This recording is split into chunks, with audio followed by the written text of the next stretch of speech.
Want to 10x your growth? Discover how only 3 growth hacks in 10 days can change everything. Welcome to the 10-Day Growth Hacking Challenge. You're here today with your host, Nader Sabrin. We're here with Ankur, who is kicking it up in a really interesting space. He runs a company called PursueIT that brings people together in a marketplace who are looking for hobbies and interests, everything ranging from learning how to play piano, how to swim, how to cook, and all kinds of things, whether it be for you, your children, or even for a friend you'd like to recommend towards it, and brings them together and makes the process really simple. Today, we're here on hack number 1. Before we get kickstarted, if you want to know more about PursueIT or Ankur, you can click below on the link, or to know more about his story, you can go back to the last video, which is kickoff, to know a little bit more about what he does. If you want to be doing what we do here on the challenge, we use this right here, the Growth Thinking Methodology book. You can do what we're doing here on the challenge by using this. Ankur, welcome aboard. How you doing, man? Thank you so much. Doing really great. I think the last few days have been exciting, exploring the first hack and, talking to different people and getting signals on, the hack that we're working on. Awesome. And keyword there, guys, signals, right? So we've talked about this in many of the hacks, and Ankur has brought this on in an amazing way. We're going to talk a bit more about it. What we're going to do here, Ankur, if you can just start by telling us what growth hack number 1 is, what has happened, and some of the shifts that we've done and why we've done them, and we'll go a little bit deeper into it. Go for it. Sure. So the first hack that we were working on was a program which we would create with our partners, and kind of, having a revenue share model with our partners, where our partners would actually promote our services on our behalf to their customers, bringing value to their customer base. So in this hack, what we have done is we have explored different types of partners and different sizes of partners. So we looked at our own partners, people who are providers on PursueIT platform, or partners who are outside the PursueIT domain, but in some way they kind of interact with us. So so we looked at, for example, restaurants, we looked at real estate companies, we looked at companies who are offering all sorts of services on our platform, and even influencers. Awesome. So how did it go? Walk us through what happened with the hack itself, and what were the results like? Because you got some really interesting layers of signals as we went through the process. Explain that to the audience so they know what happened. Of course, we don't need to go into the names of the partners, of course, but in general, because one of the things I like what you did is how you segmented sort of your large, medium, and small partners, and they all responded dramatically differently. So yeah, go for it. So when we look at our partners and we look at the sizes of the partners, so we're looking at, let's say, someone who's kind of, let's say, have an audience base or a kind of an active base of anywhere between 500 to 1,000. That's like a big partner for us. Someone who's between, let's say, 300 to 500 is a medium partner, and anyone who's could be in the range of about 100, 150, 200 would be a small partner. So when we went to our large partners, generally there was a bit of resistance in terms of the signals that we were getting from them. Even while we were discussing more about the value that they would get out of this and the value that they can deliver to our customers, they were not very receptive of. Yeah. So let's just go back 1 second. So before we explain kind of the results, let's just kind of describe the growth hack itself, which we're classifying as a reverse revenue share growth hack. Yeah. Just explain that really quick to the audience, and then we'll go back to the kind of results on how they were segmented. Sure. So the hack was if, let's say, for example, we get customers who purchase on PursueIT platform, and it comes as a reference from one of our partners, then a percentage of that revenue would go to our partner. So we were creating this reverse revenue share where we would give a percentage of our revenue to our partner for every customer that comes and buys. And our hack was it's not just a one-time thing. We were defining a time frame and saying that, from now till, let's say, a certain amount of time, any sort of transaction that happens through that reference from a partner, our partners would continue to benefit. So it's not a one-time value, but it's kind of a recurring value that the partners would get. Exactly. So a recurring revenue, both for direct referrals for customers and revenue for customers that are brought in through your marketplace, which then helps you to exponentially expand your customer base, which is the problem that we're trying to solve in the sense of a growth challenge. Absolutely. Awesome. So now let's step back. Let's go back to the kind of the 3, the large, medium, and small, which you've clearly defined with excellent quantitative numbers. Explain what the response has been and why for the large, medium, and small. So when we look at the large players, the response from the large players was like, not, we were not getting the right signals from them, because I think, the way they were kind of evaluating the opportunity, looking at the scale of it, how people would respond. They were very concerned about, let's say if we are sending something out, how does it negatively impact our business in some way? Or, how would our customers respond when we are actually referring to a different brand and all of those things. So they were not very clear signals coming out from the large partners. When it comes to medium partners, the signals were more stronger as compared to the large partners, I would say that, and they were kind of open to discuss it, look at it, into a bit more detail and do it, but they were not like initially just saying a yes, or, I'm going to do it. But when we went to smaller partners, we were getting very positive signals coming out of those smaller partners. Beautiful. Because they saw it as a value that we can generate for them and their customer base. So they are willing to put their time, effort towards it. We, of course, also defined in terms of, how we would create everything for them to do it, so the execution is going to be very, very simple for our partners. Perfect. So for a bit of background for everybody. So first, the big guys, we didn't get signals that just, they're too weak, wouldn't count. We figured not worth it. Medium partners, we got somewhat of a signal that there's something there, and we have a few adjustments to the hack, which we've discussed and we'll go a bit deeper into. And then we got signals, very clear signals on the smaller guys. Now, remember a few principles here, guys. Signals over results is the first thing we're looking for. Low friction versus high results. But there's something else that's really important here. Micro influencers, it's equivalent to that in social media. The smaller guys, for whatever reason, seem to actually get on a per capita basis a higher, more impactful results than the bigger guys. It's equivalent going to somebody with 1 million followers on Instagram, paying them a lot of money, try to get results, and you kind of get nothing, or not something that's worth the amount of money you paid for. You go to smaller influencers, they're like 1,000 people they have, or 5,000, 10,000, whatever it is. And they seem to be way more engaged with their audience and engaged in their process, more engaged in what they do and their brand. And so therefore they seem to get better, well, not seem to, they definitely actually get better results. The challenge is the fragmentation and the time it takes to get to these smaller guys, but the accumulative result, because of the per capita basis of the result, per smaller player, as you put it, is going to yield a bigger output at the very high level aggregate numbers that you're going to get from form of growth. So mention, I think you have one really good example where you had spoken to somebody and we've identified that can potentially be you building a sales force as well. So it's not just the smaller guys, because see, guys, when we do growth hacking, sometimes what we do is when we explore signals, we find other signals on the way.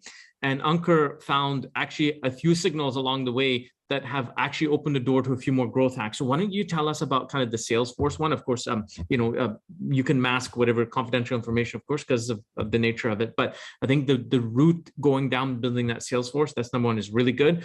The second one, which we just talked about for the medium-sized guys, which is just you changing the value proposition. Let's talk about how we're going to alter those signals. Right.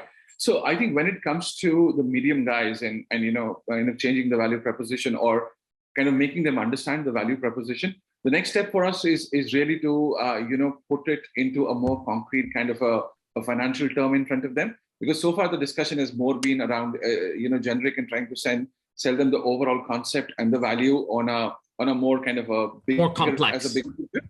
Yeah. Now it's really to kind of drill it down, put it into kind of a more concrete and terms where they can actually really visualize it more clearly and understand in dollar terms what it really means for them. So that I think the word you use, Salesforce, is really right. So once we make them understand the value that they would actually get out of it, then we are in a way creating our own kind of indirect sales force, which is going to work for us on the ground because of the incentive that we provide and build. So that's the kind of next step for us when it comes to the medium guys. With the smaller guys, I think it's more about kind of putting now whatever discussions we've had. We say pick up the top 3 or 4 partners that we want to start the first one with, lay out the clear terms, lay out everything, all the material, create all the material that we need to create for that, and then take the next step towards execution so that we can then start to get results from the first one And then as we go along, we adopt and modify based on the learnings. Wonderful. Now, some of the training I do in scaling, and I'm just as for you and of course everyone listening in. So when we do scaling, what we do is we always look for the first one customer, and that's all we're looking for. So we model everything on the most difficult customer is your first customer.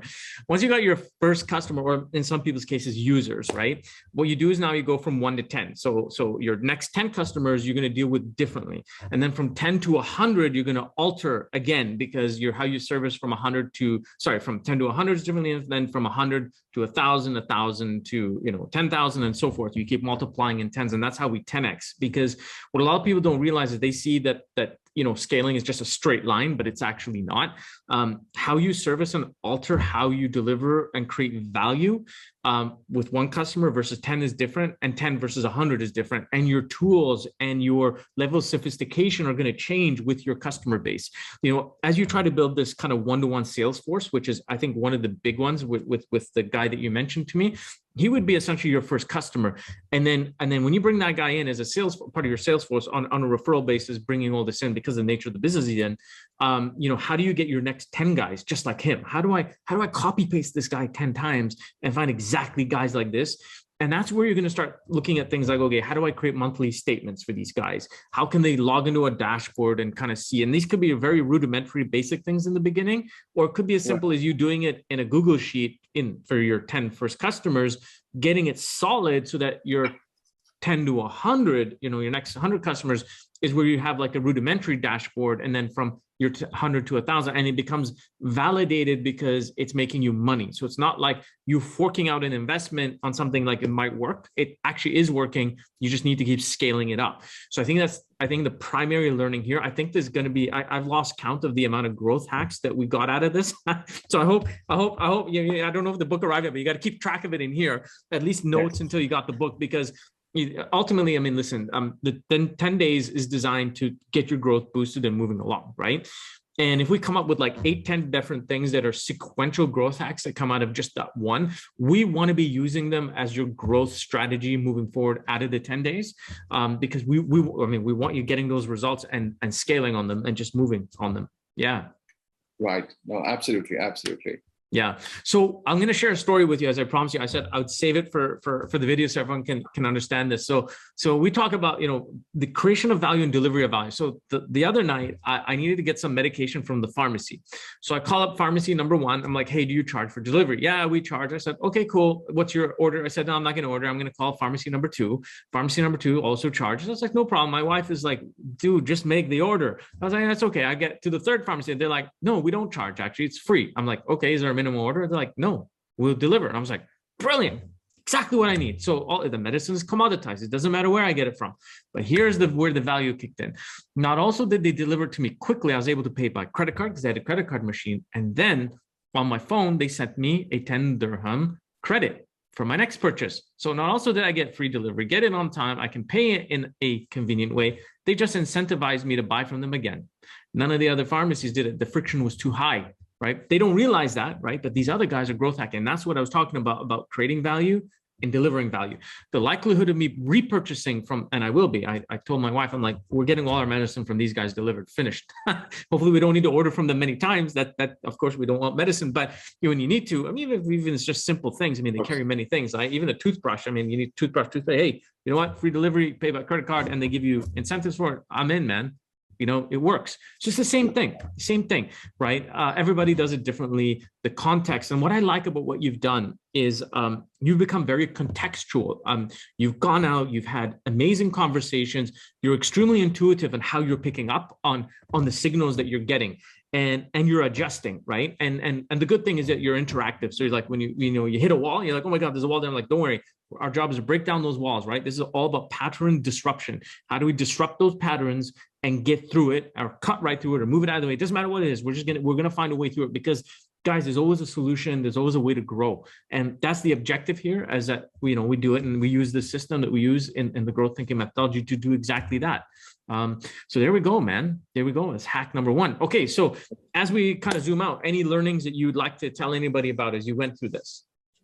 No, I think like what you just mentioned, I think one of the biggest things learning that I have is like, when you're proceeding a path, going down a particular hack, as you are hitting walls, there is always a solution, and that's the part of it, really finding out, working on a particular hack and really finding out the solutions that work for a particular business or a domain. So we did have, let's say, with initially when we were not succeeding in getting the right signals, but there were channels where we started to get signals. So it's really about keep exploring it, and that's keep going. And that's a good thing. You kept going because ultimately, listen, a negative signal to start with is a very positive thing. And it can be very discouraging for people to kind of, oh man, it didn't work, but actually it worked. And the reason being is every time we know what doesn't work, we're only left with the options that do work. And the downside to having an immediate success, and that applies to us both personally and then the growth hacks, is that it can be blinding, right? So you get that first hack and the dopamine in your mind is like, holy shit, dude, I'm on this. I'm like, I'm a genius, man. I'm going to figure this out. And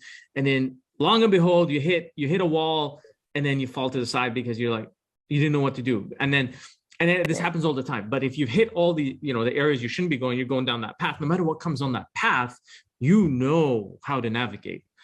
Right. So that's the positive side to it. Right. Awesome. Guys, that is Ankur from PursueIT.